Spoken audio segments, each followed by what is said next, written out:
ప్రభునందు ప్రియమైన సోదర సహోదరులకు ప్రభువైన యేసుక్రీస్తు నామములో మీకు వందనాలు శుభాలు తెలియచేస్తున్నాను.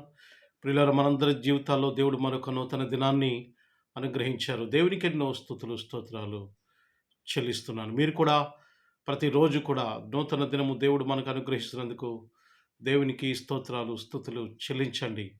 దేవునిని హెచ్చించండి, మహిమపరచండి, ఘనపరచండి. దేవుడు తద్వారా మనల్ని దీవిస్తాడు, దేవుడు ఆశీర్వదిస్తాడు. ప్రియులారా, మరొకసారి మీ అందరికీ వందనాలు. మరొక వాక్య భాగంతో ఈ రోజున మనము దేవుని యొక్క వాక్యం ఏం సెలవిస్తుందో చూద్దాం. వాక్య భాగంతో మనం బలపరచబడదాం. అనేక విషయాలు, అనేక సత్యాలు మనము తెలుసుకుందాం.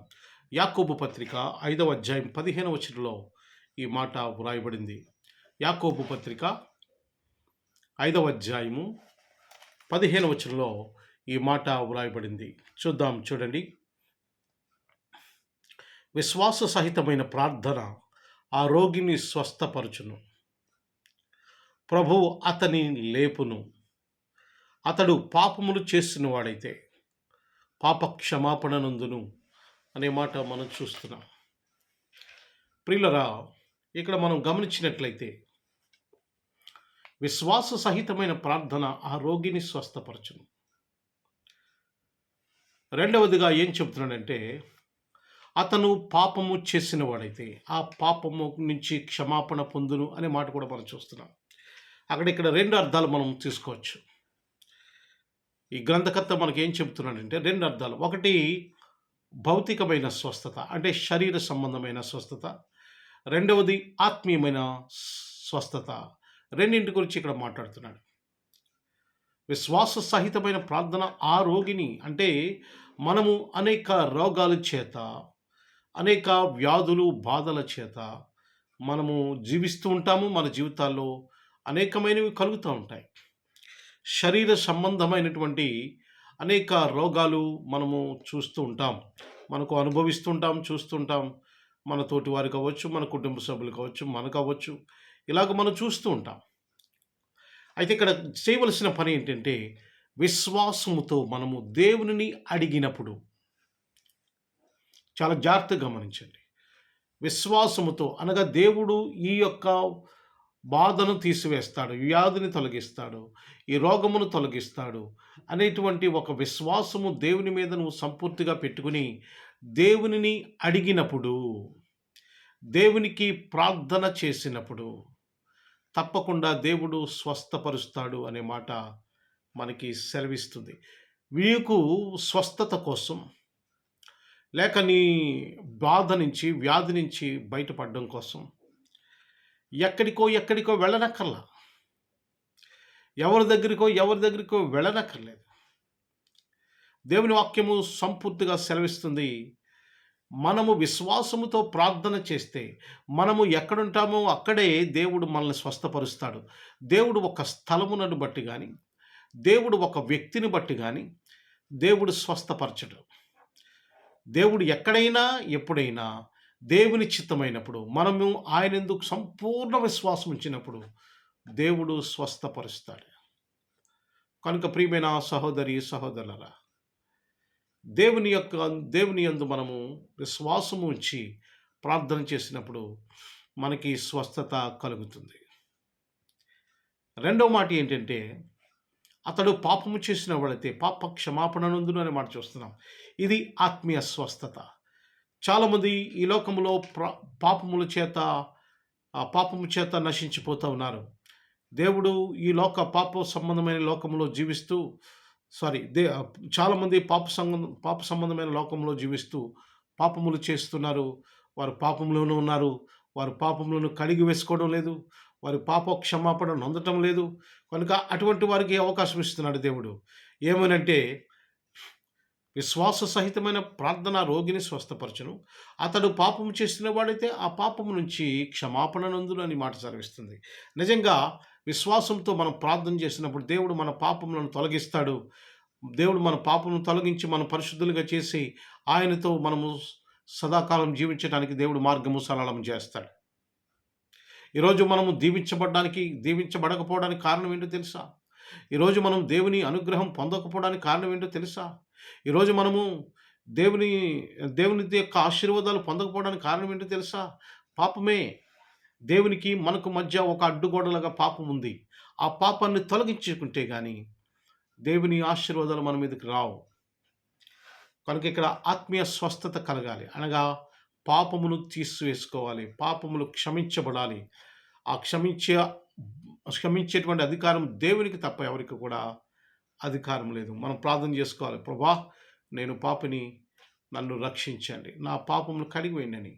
మనము దేవుని వాక్యముని విని విశ్వసించి మారు మనసు పొంది బాప్తిసం తీసుకున్న ద్వారా మనము పాపముల నుంచి క్షమించబడతాం. పాపముల నుంచి కడిగివేయబడతాం. అప్పుడు దేవునికి మనకి మధ్య ఒక మంచి సంబంధం ఏర్పడుతుంది. సంబంధం ఏర్పడినప్పుడు దేవుని దగ్గర ఆశీర్వాదాలు ఉంటాయి. ఆ ఆశీర్వాదాలు మన మీదకి వస్తాయి. ప్రియమైన సహోదరి సహోదరులు, 2 స్వస్థతలు. ఒకటి శరీర సంబంధమైన స్వస్థత, రెండవది ఆత్మీయ సంబంధమైన స్వస్థత. ఈరోజు లోకంలో చాలామంది యేసు ప్రభుని నమ్ముకోకుండా, యేసు ప్రభు దగ్గరికి రాకుండా, యేసు ప్రభుని దగ్గరని దరి చేరకుండా, పాపములను కడివేసుకోకుండా, ఆ పాపములోనే, ఆ శాపములోనే జీవిస్తూ ఉన్నారు. యేసు ప్రభు వారు పిలుస్తున్నారు, కమ్ టు మీ, నా దగ్గరకు రండి. ఈరోజు ప్రియమైన సహోదరి సహోదరులారా, ఈ వాక్యం వింటున్న ప్రతి వారు కూడా దేవుని దగ్గరికి రండి. యేసుక్రీస్తుని తెలుసుకోండి. ఆయన మాటలు వినండి. పాపములను కడిగేసుకోండి. దీవించబడండి, ఆశీర్వదించబడండి. బలమైన కార్యములు చేయండి. గొప్ప కార్యములు చేయండి. ప్రియమైన సహోదరి సహోదరులు, దేవునికి మనకి మధ్య అడ్డుగా ఉన్నటువంటి అడ్డుగోడగా ఉన్నటువంటి ఆ పాపమును తొలగించండి. దేవుడు మనల్ని దీవిస్తాడు, ఆశీర్వదిస్తాడు. మనం పరిశుద్ధులుగా దీవించబడతాం. ఒకవేళ ఈ క్షణమును మనం ఈ లోకమును విడిచిపెడితే మనము ఎక్కడికి వెళ్తాము అనేటువంటి ఒక అవగాహన ఉందా చాలామంది జీవితాల్లో? ఈ క్షణమును ఒకవేళ లోకాన్ని విడిచిపెడితే మనము ఎక్కడికి వెళ్తాం? దేవుని దగ్గరికి వెళ్ళాలంటే ఇక్కడే మనం పాపము కడిగేసుకోవాలి. ఒకవేళ పాపము కడిగేసుకోకపోతే దేవుని దగ్గర వెళ్ళే అవకాశం లేదు. కనుక ఈ వాక్యం ద్వారా మీతో దేవుడు మాట్లాడుతున్నాడు. ప్రియమైన సహోదరి సహోదరులు, మారు మనసు పొందండి. పాప క్షమాపణ నిమిత్తం బాప్తిస్మం తీసుకోండి. దేవుడు మనల్ని దీవిస్తాడు, ఆశీర్వదిస్తాడు. ఆయనతో సదాకాలం జీవించడానికి దేవుడు మన జీవితాల్లో గొప్ప అవకాశం దయచేస్తాడు. శరీర స్వస్థత కావాలైనా లేక ఆత్మీయ స్వస్థత కావాలైనా దేవునికి ప్రార్థన చేయండి. దేవునికి ప్రార్థన చేయుట ద్వారా మనము స్వస్థపరచబడతాం. మనకి స్వస్థత దొరుకుతుంది. దేవుడు మిమ్మల్ని దీవించి ఆశీర్వదించును గాక. ఆమేన్, ఆమేన్. God bless you all. ప్రార్థన చేసుకుందాం. మనము అందరూ నాతో పాటు మీరు తల్ల వంచి కళ్ళు మూసుకోవాలని మీకు మనవి చేస్తున్నాను. ప్రేమగల మా ప్రియ పరలోకపు తండ్రి, మీ ఘనమైన శ్రేష్టమైన నామానికి వందనాలు. మా జీవితాల్లో మరొక నూతన దినాన్ని మీరు అనుగ్రహించినందుకు ఎన్నో స్తుతులు స్తోత్రాలు చెల్లిస్తున్నాం ప్రభువా. ఇదిగో నాయనా, మరొకసారి మిమ్మల్ని చేరుకోవటానికి మీరు ఇచ్చిన గొప్ప అవకాశం కొరకు ఎన్నో స్తుతులు స్తోత్రాలు చెల్లిస్తున్నాను. ఇదిగో ప్రభువా, మీ వాక్యం ద్వారా ఇంతవరకు మాతో మాట్లాడారు. మమ్మల్ని దీవించండి, ఆశీర్వదించండి, బలపరచండి. ఎవరైతే శరీర స్వస్థత కావాలని కోరుకుంటున్నారో వారికి స్వస్థత దయచేయండి ప్రభువా. అలాగనే ఒకవేళ వారు ఇంకా పాపంలోనే ఉంటే ఆ పాపములను తొలగించమని, పరిశుద్ధులను చేయమని, మీ వాక్యమును ఎరిగి మారు మనసు పొంది రక్షణ భాగ్యం అందుకోవడానికి సహాయం చేయమని కోరి ప్రార్థన చేస్తున్నాను. దేవా, ఎవరు కూడా ఈ వాక్యము నిర్లక్ష్యం చేయటానికి వీల్లేదు నాయన. ఎవరు కూడా ప్రభువా చులకనగా తీసుకోవడానికి వీల్లేదు ప్రభువా. మీ దగ్గరికి వచ్చి మీరు ఇచ్చే దీవెనలు పొందుకోవడానికి అనేక మంది జీవితాల్లో అవకాశం దయచేయమని కోరి ప్రార్థన చేస్తున్నాను. ఘనత, మహిమ, ప్రభావములు పొందండి. మీ దీవెనలతో నింపండి. ఆత్మీయ ఆశీర్వాదాలతో నింపమని, మీ కృపలో భద్రపరచమని, సహాయ సహకారాలు అందించమని కోరుతున్నాను. చాలామంది ప్రత్యేక ప్రార్థన సహాయం కోరారు ప్రభువా. వారి గురించి ప్రార్థన చేస్తున్నాను. వారి ఉద్యోగాల నిమిత్తం, కుటుంబాల నిమిత్తం, వ్యాపార నిమిత్తం ప్రార్థన చేస్తున్నాను. వారి జీవితాల్లో గొప్ప మార్పును కలిగించేయండి. ఆశీర్వాదం ఇవ్వండి. వెలుగును, సంతోషము, సమాధానం చేయమని కోరి ప్రార్థన చేస్తున్నాను. మీరే ఘనత, మహిమ, ప్రభావములు పొందమని ప్రభువైన యేసుక్రీస్తు నామమున మిక్కిలి వినయముతో అడిగి వేడుకుంటున్నాము తండ్రి. ఆమేన్, ఆమేన్, ఆమేన్. God bless you all, God bless you all. దేవుడు మిమ్మల్ని దీవించి ఆశీర్వదించును గాక. ఆమేన్.